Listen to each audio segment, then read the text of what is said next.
What's going on YouTube? A-Train here bringing y'all another video. So this is going to be a longer type video, just going to be sitting down chatting with y'all. It's going to be a really good talk though, because I'm going to be reflecting on my 5-year photography journey. I'm going to be sharing 5 important lessons and just things that I've learned on this journey. But before I get into that, I just want to say happy holidays to my YouTube fam. Hopefully y'all are spending time with family and just enjoying yourselves, and also be safe. With the holidays, just be safe out there when you're on the road and stuff like that. And also, man, I just want to shout out all my subscribers, man. The people that consistently show up on the channel, leave comments, drop likes. I really appreciate your support. I've also got a lot of new subscribers. Just want to say hey to y'all, and hopefully you're enjoying the content on the channel. You could always leave comments, leave me a message on Instagram if you want to talk to me further. We're going to get into number 1. I have my notes right here, but number 1 is you need hobbies outside of photography. And I know y'all probably weren't expecting that, right? But this is so important, like super important. When I reached a point in my photography journey where I was just focusing on photography. That was it. Like, I'm the type of person, when I start something new, I'm all in. Like, I'll start to ditch other things. I'll start to neglect certain things. It's just like I'm all in. Like, I want to give it 100%. So because I'm this way, I can start, like I said, I can start to neglect things. So within my journey, I've always been real big on fitness. I used to be a bodybuilder, right? So I reached a point to where I stopped working out, right? Because I was just spending all my time on photography. If it wasn't, shooting clients, it was trying to learn new things, trying to better my website, trying to learn social media. It's a lot of moving parts, trying to learn how to convert potential clients into paying clients. It's a lot of moving parts and things that you have to learn when it comes to photography. And I think that's one of the worst things you can do, is to go all in 100% to where you start neglecting important things, and photography is really like your only thing or your only hobby. When you're doing something like this, especially if you're serious and turning this into a business, you need escapes. You need a way of escaping from the business, which could be your hobbies. There's going to be times where you have to step away from the business, and you need things there in place, like working out, meditating, just spending time with your family, biking, whatever your hobbies may be. I think they play a big role in just, sustainability with photography. I feel like photography can really tax you mentally. And I think that's why your hobbies are so important, because usually these things help you, relieve stress, and just get away from just all the stresses of the world, or your photography business. So these hobbies really help with your mental health. All right, fam. So coming in at number 2 is you need to be patient. Now, I think being patient is a very important lesson. And I just said that for number 1. I'm probably going to say that for every single thing, because they all are important, but like legit, it's very important. On this journey, I found myself not being patient and trying to rush things. And I think that's a huge mistake when you're trying to rush something and you're not letting it come naturally. Things are going to happen when they're supposed to happen. When you're just kind of rushing, I feel like that's forcing things, and that never really turns out good when you're forcing stuff, right? I would say it took me years to realize that, I had to tell myself, you know what, Adrian, you got to slow down, just put in the work, but let things come naturally. Like, I seen that there's a lot that goes into for learning photography and learning how to run a business the right way, right? And I really had to tell myself, like, you just got to be patient. Like, you can't rush this process. I feel like when I stop trying to rush things, and I'm still putting in the work, but I let things come more naturally, I feel like I started to see more success, because things were less forced, right? I was being patient on my journey. I think that's important when it comes to any journey. That's something I even learned when I was bodybuilding. Like, and I think that's a problem that a lot of us have. Like, we get these new hobbies, we start this new thing, and we want it to come so quick. Like, I think part of that problem is social media. It's the world we live in now. Like, people want things to come quick. They don't want to put in the work. They just expect to start something, and then they start seeing success in, like, a couple months. Like, I learned, even like I said, with bodybuilding, even with photography, to master, not master, but to get really proficient in these skills and learn the ins and outs of photography, bodybuilding, whatever it is. It takes time. It could take years, right? Like when I was bodybuilding, it took me years of working out and eating healthy before I stepped on a stage. So you got to be realistic with this whole photography thing and starting a business, whatever it is. If somebody who's not a photographer is watching this video, you got to be realistic and don't rush the process. Like enjoy the journey and just be patient. Like I've even said in my appreciate your work video, like appreciate where you are now. Like where you are now is where you're supposed to be. Like that mindset shift for me is huge. Saying that to myself, like I'm where I'm supposed to be right now. Like even like with this year coming to an end, like I'm at peace with where I'm at right now with photography, my skills, my business, because I'm right where I'm supposed to be. I'm going to get wherever I'm supposed to be in the future. And I just have to trust the process and be patient on my journey. The third important lesson I learned is to be yourself. Stop trying to be like other photographers. Now, I'll be 100% honest with y'all. I am guilty of, trying to be like other, photographers that I was seeing when this was when I first started. I think a lot of us do this because we don't really know our way yet. We don't really know too much, so we just think, oh, let me just do what this person's doing, right? But I think that that's a big mistake, right? You definitely want to go into this being yourself, and I'm telling you this to let you know it's okay to be yourself. Like literally one of the best things you can do for your photography business, if you're turning this into a business, is to be yourself. Like a question I've gotten before is, how do I stand out? The industry is saturated. Like, how do I stand out amongst so many people?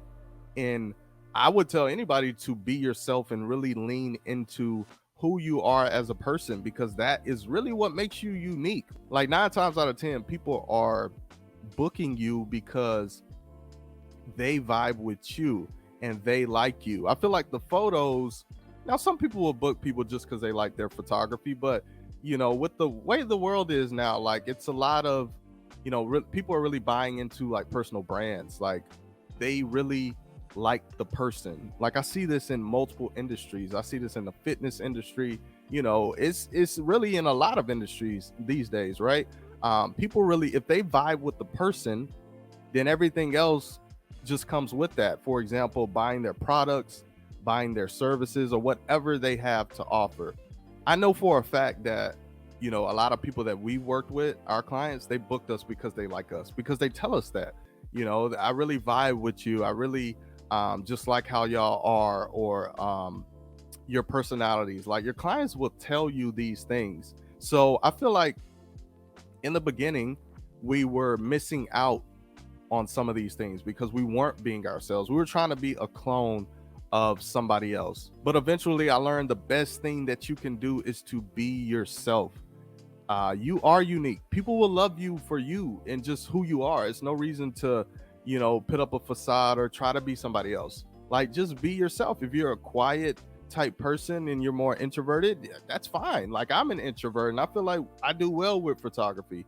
If you're more outgoing, then be that way in your sessions and be more outgoing. Like I used to think I had to be super outgoing and bubbly. That's not my personality. Like I'm more so, I'm more reserved, a little bit shy, but I'm also like low key kind of funny. Like, and I, incorporate that into our sessions by saying just little stupid jokes and stuff like that. So be yourself, y'all. You don't have to be no other photographer out here. The thing that's going to make you unique and stand out is being yourself. So before I get into point number 4, can you relate to anything that I'm saying? If you can relate to anything that I'm saying, or you're just vibing with what I'm saying on this video, leave a comment down below and also drop a like, because it really helps me out and helps this video get seen by more people. So point number 4, the 4th important lesson that I've learned is photography is a mental game. Now on this channel, y'all have seen me talk about mental health. Y'all have seen me open up about my struggles mentally. That stuff is real. Especially I've dealt with this a lot with photography. And that's why I'm sharing this with y'all. It can be a mental game. Like, going into it, you may just think, it's you have to learn the technical side and it's just mostly like skill. But how you are mentally and your mindset is going to play a huge role in just how successful you can be with this photography thing. I feel like when it comes to, photography and like the mental aspect of it, like I've experienced so many different things in like different seasons, like, different points of, where I'm depressed, right? And this could be attached to my photography. It could be because I don't feel like I'm taking good images, right? That can mess with me mentally, right? That's something that can mess with somebody mentally. Or, maybe I'm not booking as much as I would like. That's something else that can mess with me mentally. And maybe it's just me, maybe it's nobody else. I'm just telling you how I feel and what I've dealt with. These are things that can throw me off mentally, and I find it affecting me moving forward.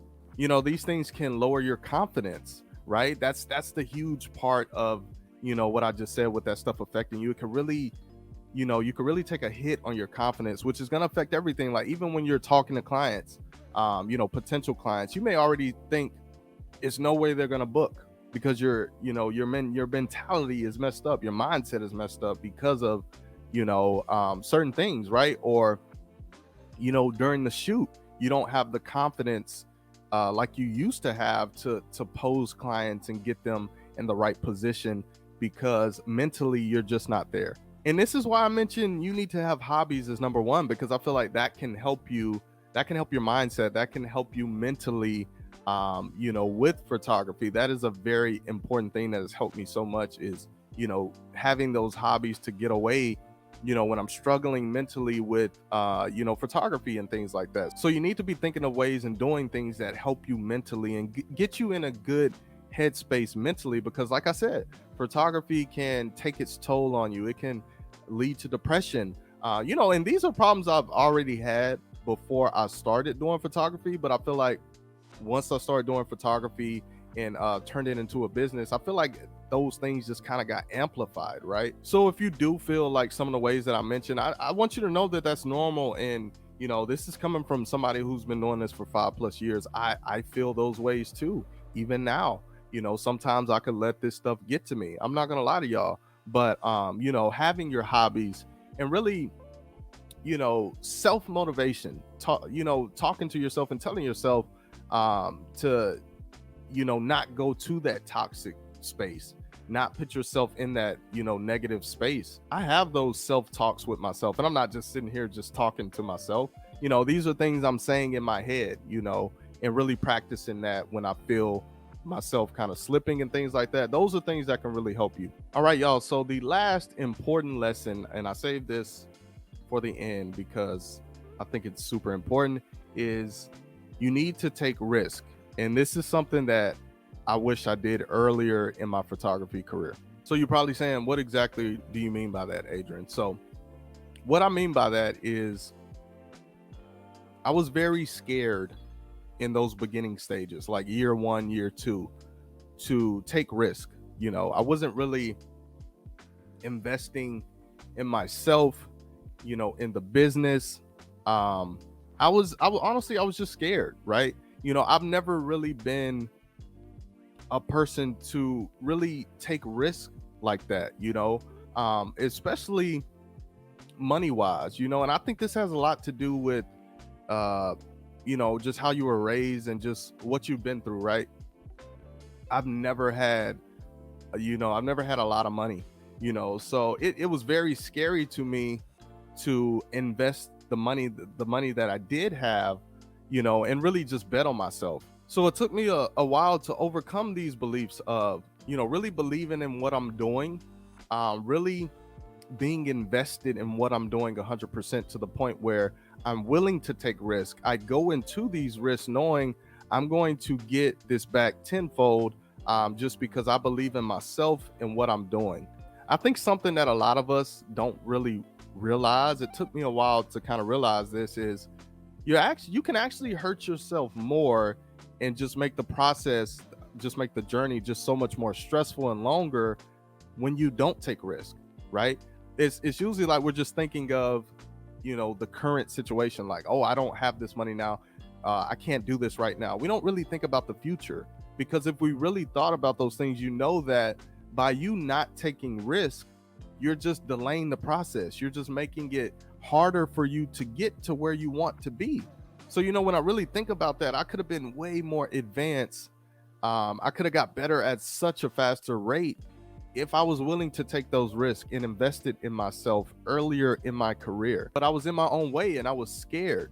But scared isn't gonna help your photography get better. Scared isn't gonna get you more clients. Scared isn't going to grow your business, right? So the sooner you can ditch that whole scared mindset and I don't have the money type mindset, you're just gonna catapult and just start growing at a way much, faster rate, because you're investing in yourself. And you know what? I take that back. I'm not just talking even just about just investing in yourself. And when I say that, I mean like education. That's mainly what I'm talking about. But even just taking risk and doing stuff that you feel uncomfortable doing, right? Just stepping out of your comfort zone, doing something that you've never done, right? I think we get caught up in this thing of, we just keep doing the same thing and we see it's not getting us results, right? And we just keep on doing it, right? Because that's all we really know. But you also know that you can do more. You can do something different to get that result that you're looking for. So I think that's a very important lesson. It helped me get better. It helped me realize that when you take risk, you have a better chance of getting the results you want and seeing more success, because you're not just doing the typical thing.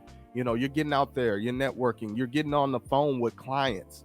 That could be a risk. That was a risk to me, because I was scared. I didn't want to do it. Once we start doing that, we start booking more people, but if we didn't shift our mindset and be like, hey, I'm about to take this risk. If it works, it works. If it don't, it don't.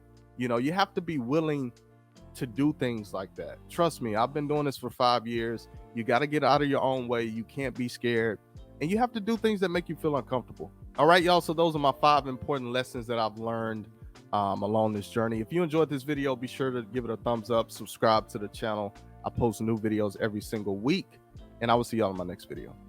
Peace.